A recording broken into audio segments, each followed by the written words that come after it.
You know, for the longest time, whenever we talked about artificial intelligence, it was always, I don't know, safely contained. Yeah, it was a chat box on a screen. Right. Or maybe just a synthetic voice coming out of a smart speaker on your kitchen counter.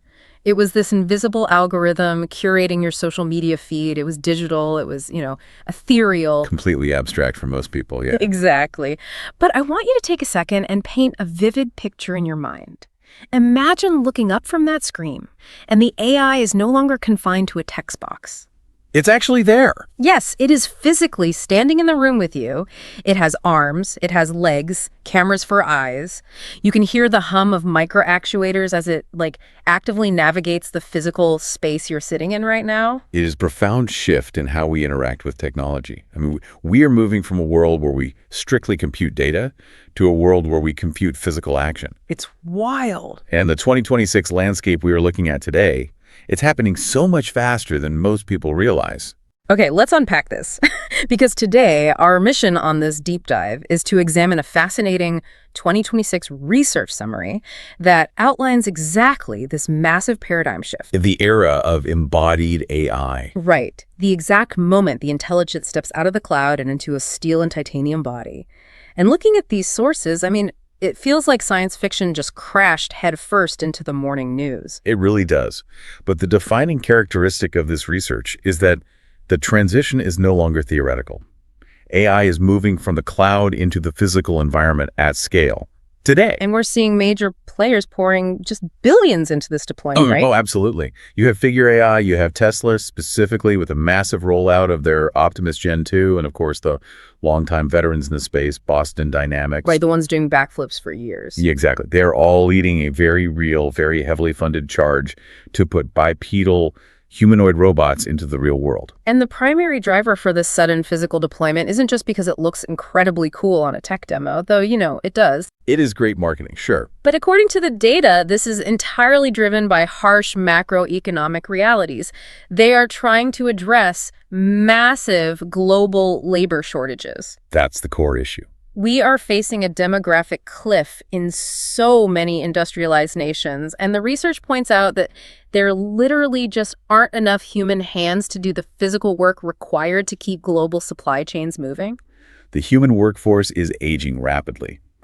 Birth rates in traditional manufacturing hubs have plummeted, and heavy industries are desperate for physical labor that simply isn't there anymore. It's just gone. So the solution these companies are proposing is to literally manufacture the labor force itself. Right.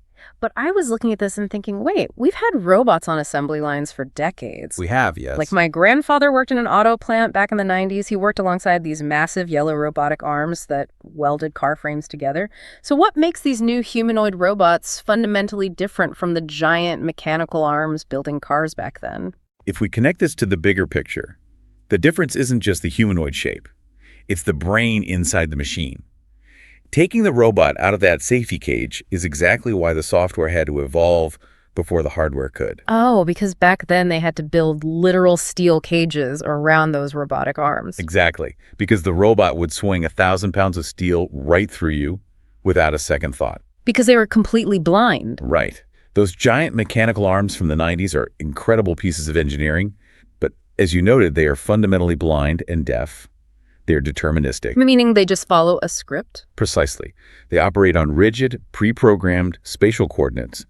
Move to coordinate X, weld for 3 seconds, move to coordinate Y. Got it. So if a car chassis is half an inch out of place, that 90s robot will just weld empty air, or it will crash into the metal and shear off a robotic joint. It has zero awareness of its environment. So to take them out of the cage and put them on a factory floor with unpredictable humans walking around, the system has to become probabilistic. It has to perceive. Right. It has to perceive its environment, make decisions in real time, and adapt to chaos, which means we have to talk about the software. Because you can't just write a rigid loop of code for a robot that might, trip over a dropped wrench. Exactly. And this is where we see the convergence of two major technologies right now. Yeah. Foundation models and agentic AI.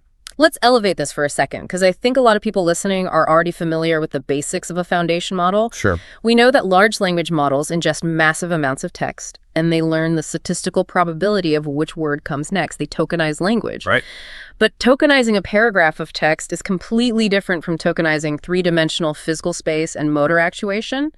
So how is a software model actually learning physics? That is the core engineering miracle of embodied AI. Instead of just ingesting text, these newer multimodal foundation models, often called vision language action models, are trained on millions of hours of video data. Video data. Yes, they're tasked with predicting the next frame of a video. Okay, that makes sense. If you show the AI a video of a glass falling off a table and ask it to predict what the pixels will look like in the next frame, it has to figure out that the glass moves downward. Exactly, and take that a step further. To accurately predict that the glass will shatter when it hits the ground in the next frame, the AI must develop an internal mathematical representation of gravity. Wow. It has to understand momentum, structural integrity, fragility. It isn't just memorizing a video, it is building a physics engine within its latent space. So it understands what a cup is as a three-dimensional object that has mass and interacts with the physical world. Yes. And then the agentic AI piece is what allows them to act on that physics engine. Meaning the system actually has agency. Exactly. You give it a high-level goal, and it figures out the intermediate steps to achieve it. You don't program the joint angles anymore. You use natural language. So it's less like programming a VCR and much more like training an apprentice. That is a perfect analogy. You just talk to them normally and show them the ropes. Like you literally just speak to it and say, pick up the heavy box and put it on the top shelf. And because it understands the physics of a heavy box and the spatial reality of a top shelf, it calculates the necessary motor actuations on the fly to complete that goal. That is wild. But the most revolutionary part of this 2026 research is how these humanoid robots actually refine these skills. They don't just rely on video data. They learn by physically observing human tasks through teleoperation. Right, the shadowing and reading through the sources. This blew my mind. It's incredible. When a human worker puts on a VR headset and a haptic suit to teleoperate one of these robots, say, sorting differently sized packages on a chaotic conveyor belt, the AI isn't just watching the human's hands. It's mapping the human's proprioception. That's a great way to put it, yeah. It's recording the exact torque, the pressure applied to the fingertips, the micro adjustments and joint angles when a box slips. It is literally translating human muscle memory into a digital neural network. And it aggregates that muscle memory across thousands of teleoperation sessions. It ingests all of that physical observation and creates a generalized understanding of the task. So it's not just a recorded loop. Not at all. So if a weirdly shaped crushed box comes down the conveyor belt the next day, the robot doesn't freeze because it lacks a pre-programmed command. It recalculates its spatial map in milliseconds and adjusts its grip based on the generalized physics it learned from the human worker.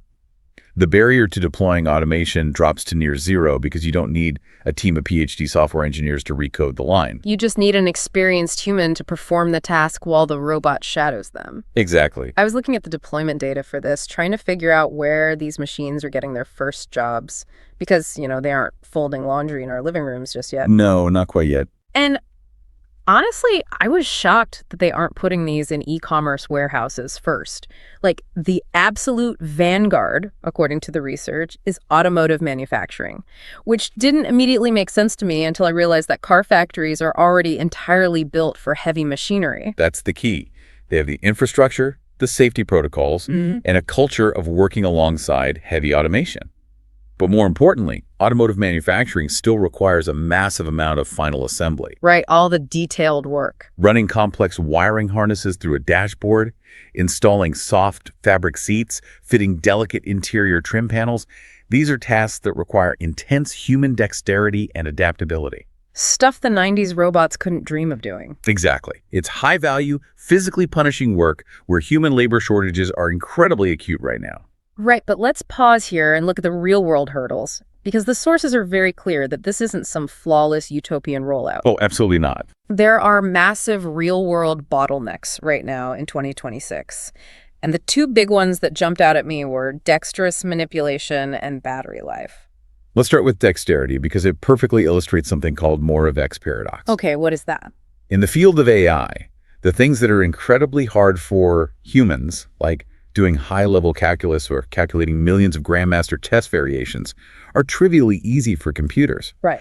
But the things that are trivially easy for humans, like reaching into a dark bin of mixed oily bolts, feeling around and pulling out the exact right one, are monumentally difficult for robots. Because our hands are these incredible evolutionary marvels of tactile feedback. Precisely. The microactuators required to replicate the sensitivity of a human fingertip, and the processing power required to interpret that tactile data in real time without crushing the object. We're dropping it. Right. That represents the absolute bleeding edge of robotics. And all of that processing power drains the battery, which brings us to the second massive hurdle. The research notes these highly advanced multi-million-dollar robots are currently averaging only a 2 to 4 hour battery life on the factory floor. It is the harsh reality of thermodynamics. Just 2 to 4 hours. A digital AI in the cloud can just tap into a server farm hooked up to a nuclear power plant. An embodied AI has to carry its own power source. Yeah. And bipedalism, walking on two legs, is incredibly energy intensive. It's essentially controlled falling, right? Exactly. It requires active balancing. Even when a humanoid robot is just standing completely still, it has dozens of microactuators constantly firing, making tiny adjustments to keep its center of gravity over its feet so it doesn't tip over. Wow. That creates a massive baseline power draw before the robot even attempts to lift a single box. And I imagine you can't just strap a bigger battery to its back, because batteries are heavy. If you add a heavier battery, the robot's overall mass increases, which means you need stronger, heavier motors to move the robot. Which means those heavier motors draw even more power from the battery. You get trapped in this vicious cycle of weight and power constraints. It's an engineering nightmare. So I have to push back here. If they only last 2 to 4 hours before needing a charge, and they still struggle with the complex dexterity of Moravec's paradox, are they actually solving the demographic labor shortage right now? Or is this just an incredibly expensive beta test on the factory floor? What's fascinating here is that the industries deploying them are fully aware of this 4-hour constraint, and they consider it a necessary price of admission. Really? It is a beta test, yes, but a vital one. They operate these robots in fleets. You might have 10 robots for a task that requires 5. While 5 are working on the line, 5 are in charging bays. They dynamically swap out mid-shift. That sounds like a logistical nightmare. It is a massive logistical challenge. But industries are doing it because they absolutely have to gather the real-world data. The physical world is messy, it's chaotic, and it's completely unforgiving. If you don't put the robot on the actual factory floor to experience lighting changes, drop tools, unpredictable human movement, the foundation model can't learn. So it needs the chaos. Exactly. The 2 to 4 hour constraint today is the data gathering engine required to eventually engineer the 8-hour and then the 24-hour robot of tomorrow. Okay, this tension between the incredible promise of the technology and the very real physical limitations we are seeing right now, it feeds into the broader societal impact. You cannot drop physical autonomous workers into factories without triggering intense public and economic scrutiny. No, you can't. It is arguably the most significant economic conversation of our time. And the core debate playing out across this 2026 research is centered around 2 conflicting viewpoints on the future of work. Right. Job displacement versus human-robot partnership. And looking at the sources, both sides of this argument are deeply rooted in legitimate economic realities. Like, on one hand, you have the job displacement perspective. The stark reality is that as these foundation models improve, the unit economics of a robot become overwhelming. They really do. If a logistics company can buy a bipedal robot for the price of a mid-sized car, and that robot works 3 shifts a day, doesn't require healthcare, doesn't get injured, doesn't take vacations, The math is brutal. the financial incentive to replace human labor is massive. The fear is that this will rapidly hollow out the working class and just devastate local economies that rely on warehousing and manufacturing jobs. That is the displacement argument. But on the other side of the spectrum is the human-robot partnership perspective. Proponents of this view argue that we are looking at this through an outdated zero-sum lens. How so? Their argument is that these robots are arriving exactly when we need them most, precisely to fill the gaps left by those demographic labor shortages we discussed earlier. Oh, because the humans just aren't there anyway. Right. They envision humanoid robots taking over the dull, dirty, and dangerous jobs. The tasks that humans physically break their bodies doing over 20 years, and the roles that companies literally cannot find enough humans to fill today. The idea being that the robot isn't necessarily taking your job, it's taking the worst physical toll out of your job. Exactly. The partnership argument suggests that humans will elevate into supervisory, high-leverage roles. Instead of one human breaking their back lifting heavy crates all day, that one human might oversee a fleet of 10 robots. Acting as a manager? A manager, an exception handler, a problem solver. Historically, massive leaps in physical productivity have led to greater overall societal wealth and new, unforeseen categories of human employment. It's the classic clash, right, between protecting the current structure of labor and betting on a radically transformed, automated future. And I want to pull these threads together because here's where it gets really interesting. When you look at how this economic clash is playing out in the attention economy, the data is staggering. The research notes that tech channels covering this exact topic, embodied AI and humanoid robots, command the absolute highest ad rates, the RPM, on YouTube. The revenue per mil data is highly revealing. It shows exactly where the global attention is focused. Exactly. And the sources get highly specific. A global English tech channel discussing embodied AI is currently 10 times more profitable than local regional channels in 2026. 10 times. This incredible multiplier. And when you think about it, it completely makes sense. The whole world is watching this space because the debate over job displacement versus partnership affects universal human labor, not just a single local economy. That's entirely it. Like if you are a content creator discussing local tax policy or regional real estate, that only matters to a highly specific, geographically locked audience. But human physical labor, what it means to work with your hands to provide for a family, that is a universal human experience. Across all cultures. Right. Whether you are clocking into a shift in Detroit, Berlin, Tokyo, or Mumbai, the idea of a physical, AI-driven robot stepping onto your factory floor strikes the exact same nerve. The audience for this information is the entire global working population. This raises an important question, doesn't it? It forces us to ask how society fundamentally values human labor in an era of capable physical AI. Yeah. For centuries, we have tied our economic value, and often our personal dignity, to our ability to perform physical tasks. If that physical exertion is suddenly decoupled from economic output, if a machine can perform the manual labor infinitely faster, cheaper, and without physical fatigue, what is the baseline value of human contribution? Wow. The reason those channels are commanding such high ad rates is that everyone, from line workers to supply chain CEOs, is desperately trying to figure out where their specific skill set fits into this new equation. It's not just a casual tech review for the viewer, it's existential survival research. That's exactly what it is. People are watching these teleoperation videos from Boston Dynamics and Figure AI to literally gauge how many years they have left before their specific physical expertise is digitized, mapped as muscle memory, and put into a titanium body. And that's why the transparency of these initial rollouts is so crucial to the public perception of the technology.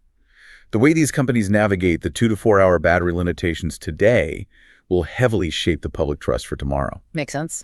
If they deploy these fleets responsibly, framing them as tools to augment the human worker and solve real demographic shortages, we might see a relatively smooth transition. But if it's perceived purely as a ruthless, bottom-line cost-cutting measure, the social friction will be immense. It is a delicate, high-stakes tightrope walk. And the fascinating thing is that it isn't a hypothetical projection for the 2030s. It's happening right now in real time on factory floors today. Every single day. So let's take a breath and zoom out. We have covered incredible ground on this deep dive. We've watched artificial intelligence step out of the digital cloud and take a physical humanoid form. It's a whole new world. It really is. We've looked under the hood at how vision-language action models and agentic AI allow these machines to learn the laws of physics, translating human muscle memory into code by literally watching us work.